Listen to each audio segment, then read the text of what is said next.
Hey everybody, welcome to another edition of the Overtime. We are in 2 Kings chapters 19 and 20. Our big idea is that our God is a great physician that can heal a crumbling situation and a crumbling body.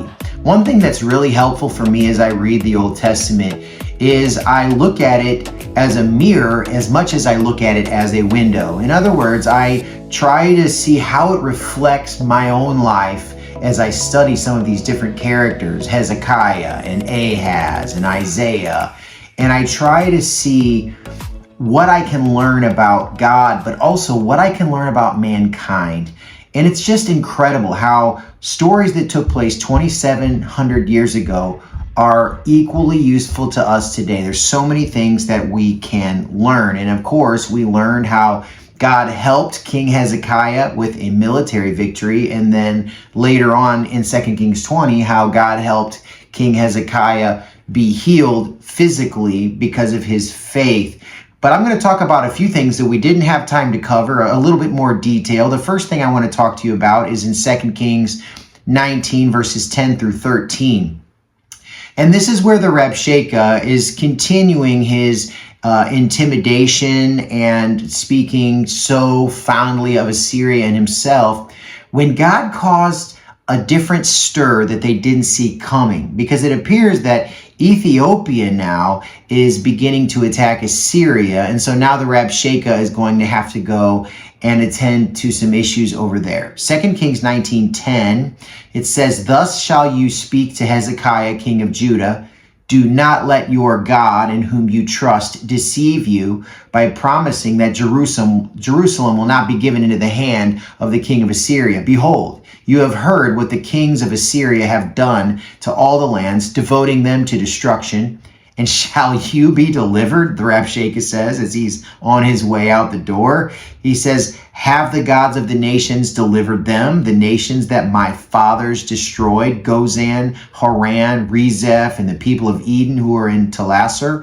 Where is the king of Hamath, the king of Arpad, the king of the city of Sepharvaim, the king of Hena, or the king of Eva?" So what the Rabshakeh is saying is, look, man, Assyria has kicked the butts of everyone else. Who do you think you are, Judah? Who do you think you are, Jerusalem? And who do you think your God is and who your king is? Last week, we talked about how this Rabshakeh did something very similar to what Satan would do to try to convince us to follow him or to join the dark side. One of the things that the Rabshakeh said is, your faith, it's not helping you. You're still losing anyway.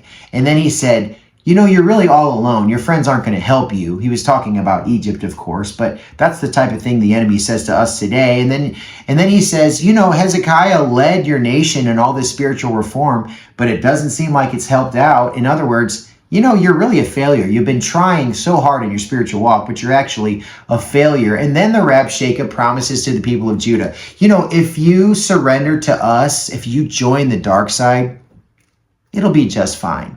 But then as the people are quiet, the Rabshakeh doesn't get the response he wants. And so he says, we'll be back for you. And we kick the butts of everyone else. So we're going to come and we're going to take Jerusalem. Assyria is going to be in charge. We are high and mighty. Now, we know how it ends up working out.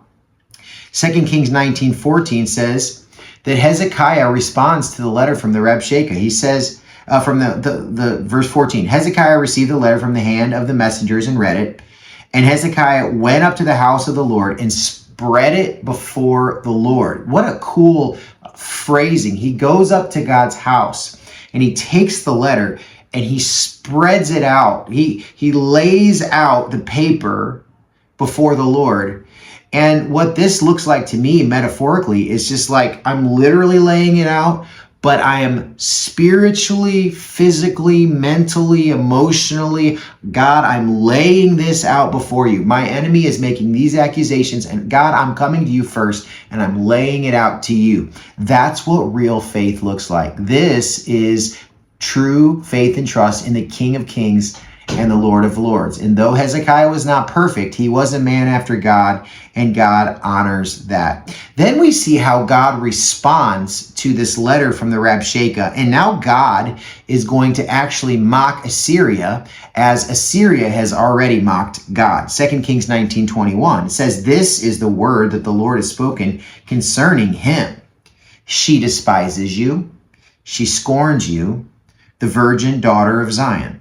She wags her head behind you, the daughter of Jerusalem." What is God doing here? It's kind of poetic language, metaphorical language, but essentially God is mocking Sennacherib, the king of Assyria, because he has mocked God. Judah in this verse is God's virgin daughter, and it's basically saying, Judah is laughing behind your back, Sennacherib, and though you think you are so strong and mighty, you aren't, because you don't have the right God on your side. Continuing the reading, 2 Kings 19:22. "Whom have you mocked and reviled? Against whom have you raised your voice and lifted your eyes to the heights? Against the Holy One of Israel." So Sennacherib, who are you coming against? The King of Kings and the Lord of Lords. "By your messengers you have mocked the Lord, and you have said, with many chariots I have gone up to the heights of the mountains, to the far recesses of Lebanon. I felled its tallest cedars, its choicest cypresses. I entered its farthest lodging place, its most fruitful forest. I dug wells and drank foreign waters, and dried up with the sole of my foot all the streams of Egypt." So God is saying, you speak so highly of yourself, Sennacherib and Assyria, but I am the mighty one. God is mocking all of the bragging of King Sennacherib. You know, it never does any good to brag. It never does. And I remember there was a motto that one of my son's coaches had, and it was something along the lines of, if you're really good at something, then you won't have to talk about it. Other people will let you know. But King Sennacherib couldn't help himself, and he was definitely a braggart. But something else to learn here. When you mock the people and the things of God, you're also mocking God. So as Sennacherib and the Rabshakeh and Assyria is mocking the people of Judah, King Hezekiah, Hezekiah's cabinet, the city, all the things about Judah, they're not just mocking the people and the systems and the nation. They're actually mocking God. And anyone who stands in the way of God's people on God's mission is also standing in the way of God. And that is a very dangerous place to be. None of us, we never want to stand in the way of God. And we certainly don't want to get caught mocking God's people when they're doing the right thing. Paul writes in Galatians 6:7, "Do not be deceived. God is not mocked. A man reaps what he sows." Modern day culture, we call that karma. It's not karma. It's reaping, and it is sowing. And when you mock God, he will not be mocked. Look at the Abrahamic covenant. This is another example that happened thousands of years ago when God made a promise to Abraham that he was going to make him a great nation. Genesis 12:2-3. It says, "I will make you a great nation, and I will bless you. I will make your name great, and you will be a blessing." But look at the blessing and curse here. "I will bless those who bless you, and whoever curses you, I will curse. And all the peoples of the earth will be blessed through you." I don't know about you, but I don't want to get on the wrong side of God, and I don't want to get on the wrong side of God's people, whether that means God's Jewish people or it means God's people that are serving the Lord, like born-again believers that are adamantly serving God. I don't want to get in the way of those people, because it says here, God's like, I'll bless those who bless them, but I'll also curse those who curse them. We don't know what that curse is always going to look like, but we know that is going to be there. The third thing we see in this story that I didn't have time to mention is that God is really in control of all things. And what the enemy and the enemies of God think that they've got up their sleeve, this trick up their sleeve, God knows their tricks, and God always takes their tricks and he uses it against them. 2 Kings 19:25, it says, "Have you not heard that I determined it long ago?" Now, this is a message to Sennacherib from God. "I planned from the days of old what now I will bring to pass.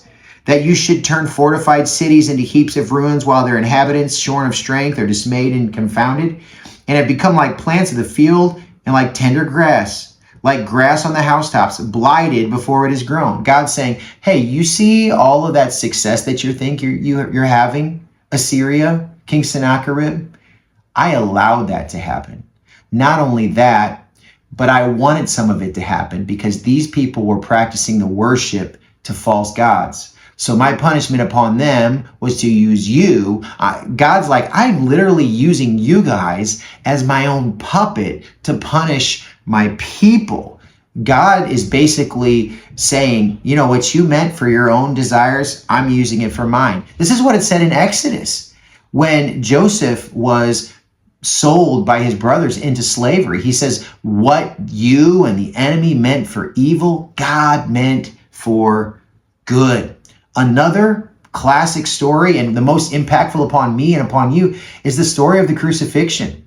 I mean, the Sanhedrin, they thought, and the Jewish leaders and Judas and the enemy himself, they thought they had this amazing trick up their sleeve to conspire against Jesus and to have him put to death. But it was part of God's plan all along because Jesus had to die. Even the disciples and Peter himself said, you're not going to die. You're not going to die. What did Jesus say? Get thee behind me, Satan. So in other words, Jesus' death, the conspiracy, the fact that he was prosecuted illegally overnight, all of the terrible things that happened to Jesus, they were all a part of God's plan so that I could be forgiven by the blood of Jesus. Not only that, but because Jesus died, he would rise again. So now I have the promise and you have the promise of resurrection. So God is showing Sennacherib that, yeah, you think you're big and you're tough, but I allowed all of that to happen. Another thing we see is that God fulfills his promise regarding Sennacherib's demise. 2 Kings 19:36, it says, then Sennacherib, king of Assyria, departed and went home and lived at Nineveh. Why did he go home? Well, because the death angel killed 185,000 of his soldiers. And the king's like, yeah, I don't think I'm going to stick around for that. So he goes back to Nineveh, and look at what it says in verse 37. And as he was worshiping in the house of Nisroch, his god, Adremelech and Sharezer, his sons, struck him down with the sword and escaped into the land of Ararat, and Esarhaddon, his son, reigned in his place. What's happening here? Well, we see how God, in all of his sovereignty, has ordained for Sennacherib to die. And where would he die? He would die worshiping his own false god. He would die worshiping in his own truth. And how will he die? The worst possible, most disgraceful way, by being killed by his own sons. That sounds like a curse to me. And because Sennacherib was prideful and he came against God, God came against him. And it did not work out well for Sennacherib. Now, I'm going to go a little bit forward. We know how God healed Hezekiah. Because not only did Hezekiah lay out the conflict with Assyria before God, but he also went to the Lord with his health problem, and God gave him 15 more years of health. But I want to go to this portion where Hezekiah is talking with Isaiah about how God gives this sign of the healing. And it's really bizarre, but I thought it was kind of fascinating. 2 Kings 28. It says this in verse 8, and Hezekiah said to Isaiah, what shall be the sign that the Lord will heal me, and that I shall go up to the house of the Lord on the third day?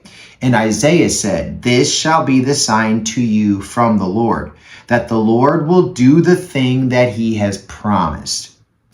Shall the shadow go forward 10 steps, or go back 10 steps?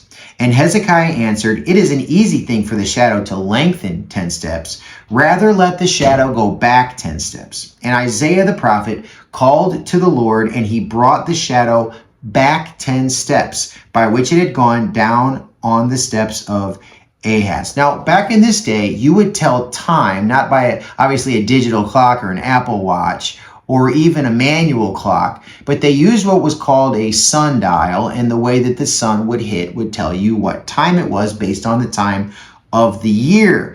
And so all of this shadow talk was basically saying, how is God going to show how he's going to move? Now, there are some divisions among theologians about this, but essentially what Hezekiah is saying is God's going to make time go backwards. And that's how he's going to show to me that I am healed. Now, some are saying, well, maybe God's just going to reflect or refract the light in a certain way and make it do that. I don't know, but basically what Hezekiah is looking for is he is looking for the symptoms of God literally turning back the clock, which is fascinating. And we shouldn't be too blown away by that. The God that created the heavens and the earth, and the God who split the Red Sea, and the God whose son died and rose again, and whose son was born of a virgin, and who will one day come back. I mean, we shouldn't be that surprised that God can turn back time if he wanted to. But it just reminds me that God is the ultimate timekeeper. And it causes me to ask the question, if God is the ultimate timekeeper and not myself, how much time is left on the sundial of my life? I know there are a lot of times where I wish that I could make the sundial go backwards. I could go back, just like Cher said, if I could turn back time, right? Like, I wish I could go back and find a way to take back those words. The great theologian Cher, she's always there for us, isn't she? But don't we wish that we could go back and change some things? Well, that's never been God's will for us. But what we can do is we can control whether or not we surrender our time right now to God. So will you surrender your time to God? You can't turn it back, but will you surrender? This is important because we don't know how much time we've got left. I don't know if I've got minutes or hours or years or months. I don't know how much time I've got. You don't know how much time you've got. But what's most important is that we are living lives that are connected to God. And in this story, we see how Hezekiah gave this impossible moment of being surrounded by the enemy, gave it to God, and God worked it out. He sent a death angel to slaughter 185,000 soldiers. And then Hezekiah found out that he was terminally ill, and God gave him 15 years more to live because he believed in God. Some of you want to pray and ask God for a miracle. Some of you need to pray and just surrender some things to God with your finances or with your relationships, with your own spiritual walk. I don't know where you find yourself today, but I just want to encourage you, because we know that we're not the timekeeper and that God is, that we give our time now to God and surrender to him. Thanks so much for joining us for the Overtime. This Crumble series has been a lot of fun. I hope that you're enjoying it. We've got a few more weeks left. And speaking of redeeming the time, this coming Saturday, the first Saturday of the month, we've got First Saturday Prayer. We would love to see you at 7 a.m. Hezekiah took his military problems to God, his career problems to God, and he took his health problems to God, and God worked those things out. I think some of us, maybe we need to take those things to God more, and our church family would love to lift you up in prayer. So I hope I'll see you on Saturday, and if not, we'll see you next week on the Overtime.